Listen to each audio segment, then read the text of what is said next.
Welcome to Software Testing Unleashed, the podcast for software testers, developers, test automation engineers, and all people who want to make great software. I'm Richie, your podcast host. I'm a software quality coach, keynote speaker, author, and podcaster. My guest today is Žaklina Polak Matanović. She's an experienced QA manager driving QA excellence in complex regulated environments. She's passionate about high-quality delivery, effective communication, and continuous improvement. And we talk today about a very interesting topic because Žaklina builds a bridge between software quality assurance and her skills from motherhood. What she learned from being a mother and what skills and experiences she can bring now from the motherhood into her software quality job. A great metaphor because there are a lot of skills and a lot of parallels dealing with people. So enjoy the episode and have fun.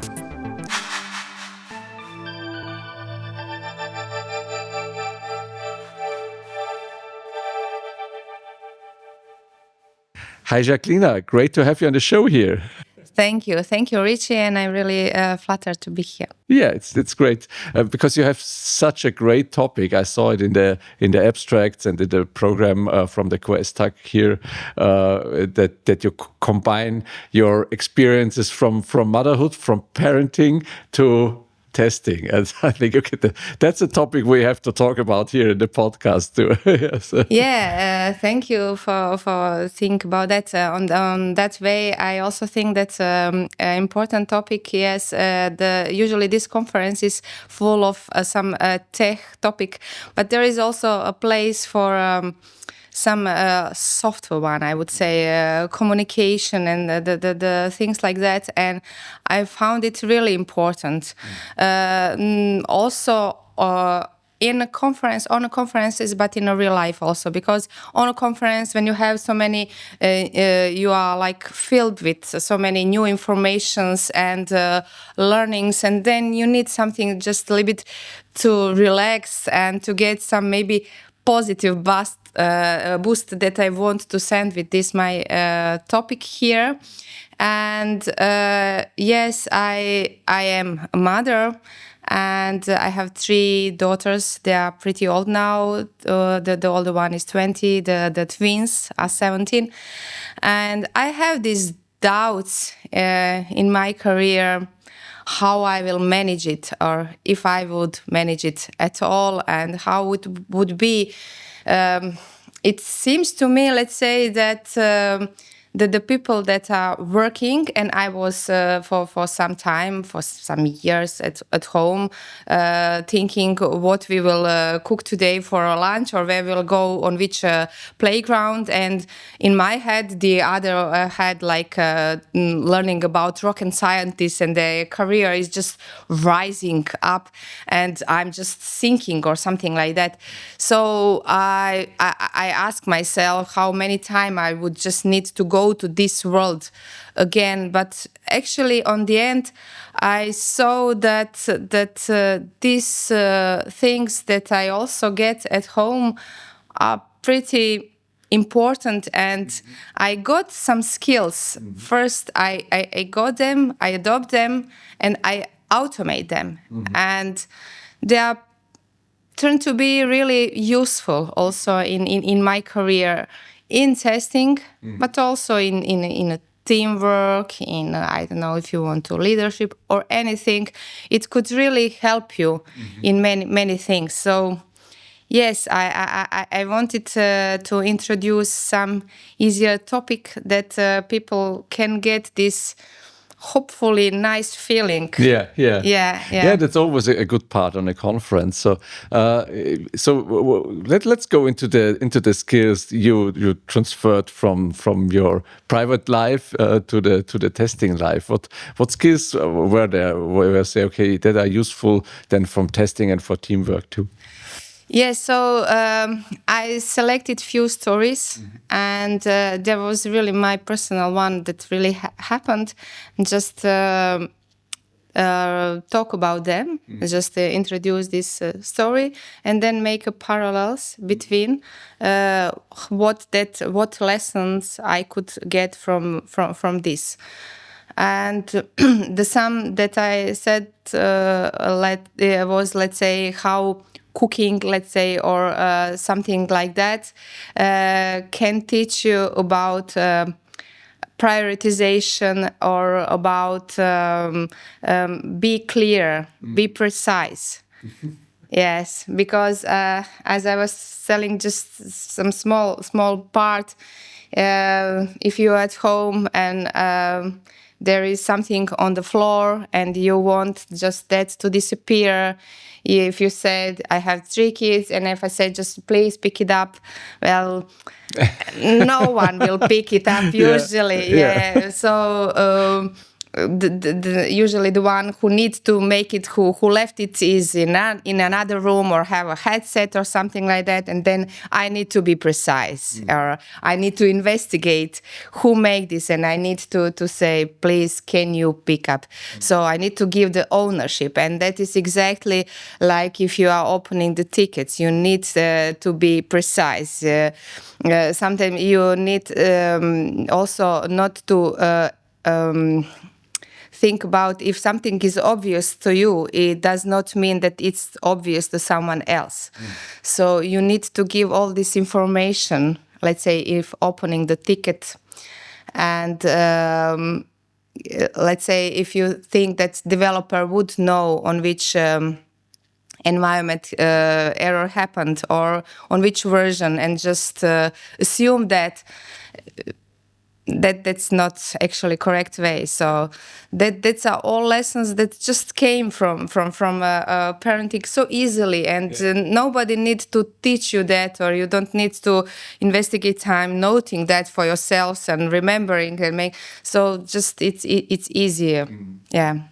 I like the idea of the ownership, because when we're doing agile projects nowadays, we have this paradigm about everybody is responsible for quality, and it's also not really clear who is doing what at this time. So to be clear, you are doing that, and you are writing this, and so to be clear what's to do, it's a very crucial skill, I think, for project work too.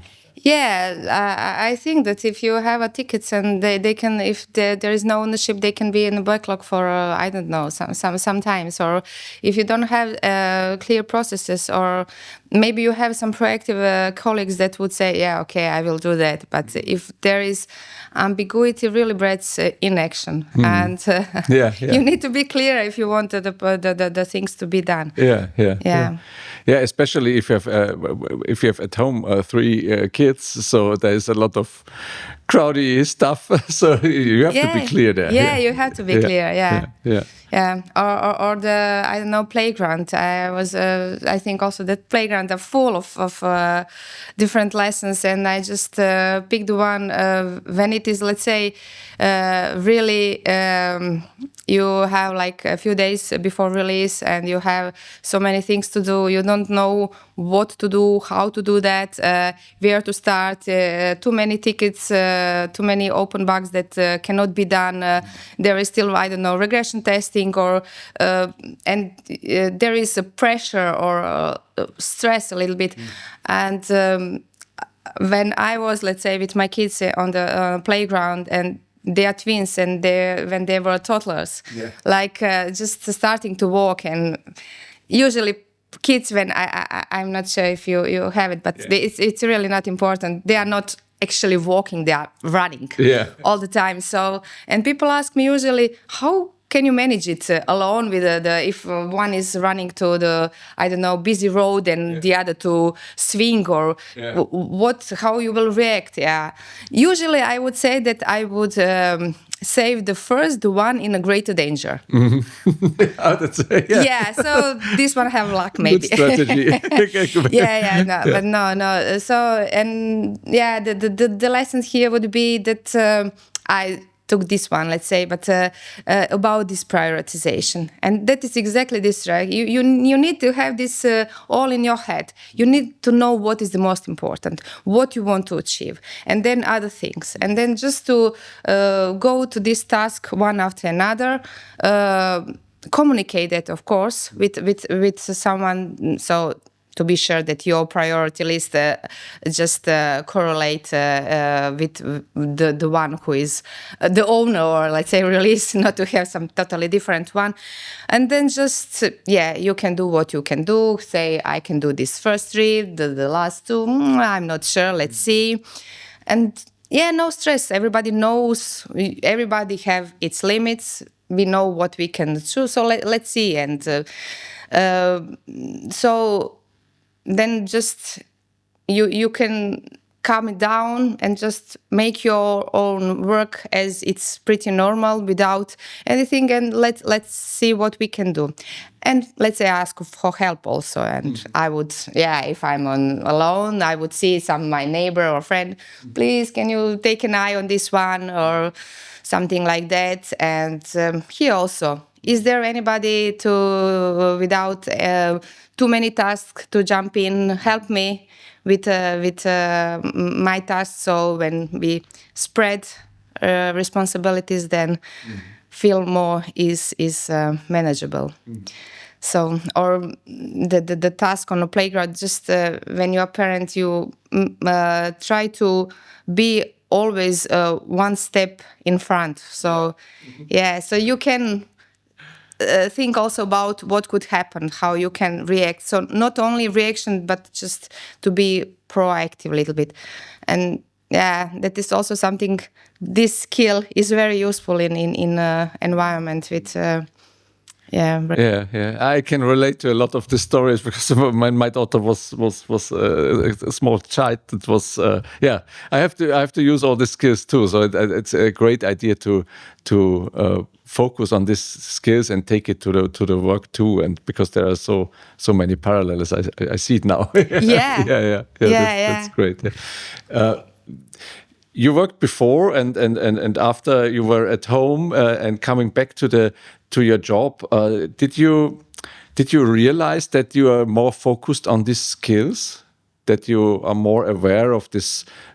Explain to people that's not always obvious what you think, and to make the clear task. Was it a really consciousness in there? It came with time.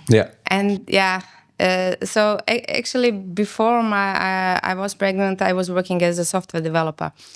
And only after I came back, I start with a testing topic and so on, because I also thought that this development and some these languages are going just rapidly fast, and I'm out for some time. And but there was also projects, and I didn't. I wasn't so picky, so they asked me if I would like to work as in a test management and project management, and that sounds really okay for me. And then I started. But come back to your question. No, and that is the reason why I make this, because it came just later on, and I saw. But many things. Of course, it's clear, and I could really. I was just later on aware of all these things, and that is why I make this to say that to people, not to be so afraid, and give them this positive feeling that it's really a value there. On the other way around, after being in the testing job now for a new time, do you see any skills from testing which you can take at home? I'm sure that there are some. There are maybe more, but I need to think about that. Let's say in testing, what I'm really detailed. Maybe I carry that also from my faculty. So from my education, I studied math. So I'm pretty, but yes. And especially on my project, they like this part of me. So I'm really detailed, and I just going to all these questions, and I'm working with great colleagues, and they really never she really like all my questions, and I can be really open. And that is something, yes, that I could this. That's maybe not always good, and maybe not in all the projects or something. But yes, I found it's part of my personality, and that was something that was really growing on in my career. But I can use it at home, like really. To ask from a kids to really take care about the details. Yeah. I think what's I think so inspiring at the topic is that we are a whole person and not a private and a business person. So we're the same, and it's as you said, the personality and each part of our life has a reflection on the other part. And I think it's very interesting to think about the skills, how they move between these areas. Yes. It's always that, and you are trying to the skills that you have, that it's like your strong one, to make them even better on if you want to influence this kind of skills on someone else, and the one that maybe are not your, maybe a little bit weaker part of your, then to somehow also work on them to make them at least on some acceptable level. So that's the whole point. But also some openness, or let's say when I was there was really two really great contribution for the audience that was listening to me, and I was really thrilled that they give me this. And she said, like, first one is patience.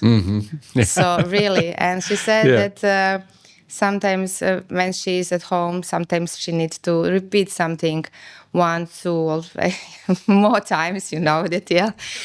And then when you are on work, and then people usually I don't know, sometimes expect from you to react on the first one, or if that does not have these kids or something. But this is really skills.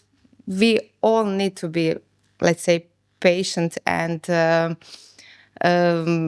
respect everything, and respect the differences, and then we can really collaborate much better, give the space for everybody. And the other girl just told me that she have totally also 3 kids, totally different, and one is really proactive and one is really silent one. And if she would always just listening, there would be always this proactive talking something, and she will never, this silent one will never come to the stage, let's say. And that is also in work. We need to see if you are on some leader or team lead or test lead position, just take care that everybody get their own spot. So that we need to be inclusive. Respect everybody, as you said, as a person. So great. Žaklina, thank you very much for being here in the show and to inspire us with the transfer from the private skills to the business skills and to the back. So I think, we can reflect on that, and we can think about that, what is in our life skills, in our personal, private parenting life we have, maybe we can use in our job more or less. Yes. I hope so. So thank you very much that you put the flashlight there. And I wish you a great rest of the conference here. And yes, it's a great conference, and I'm really pleasant to be here. I'm grateful for invitation from you and from the organizers. And I hope to see you somewhere else. Yeah, sure, we will. Have a good day, and thank you very much. Thank you.